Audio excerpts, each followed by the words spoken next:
understanding what code really means. And it may be Gord actually that I stole this from, but I didn't quite remember. We're fortunate enough to host a lot of these types of events and have people like construction come in and give presentations quite a bit to builders who are interested in these topics. And that person had a really good thing that he did at the beginning that's caught my attention.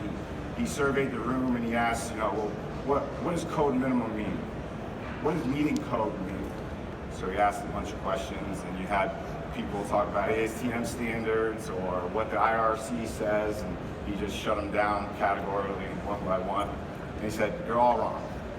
Building a code minimum, the definition of designing a code minimum is constructing the worst building without risk of going to jail. And I thought that was, so I can't quote anybody, but I figured I would give somebody, it wasn't me. So, but I think that's a really interesting perspective. We hear it all the time. Well, you see somebody put something up on their wall, or their floors, or their ceilings. They say, well, this means code.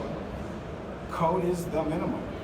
Code is the minimum standard. And I think all of us as home builders and homeowners don't expect the minimum when we buy a home. So how do we provide something that's above the minimum to get to a well-performing wall?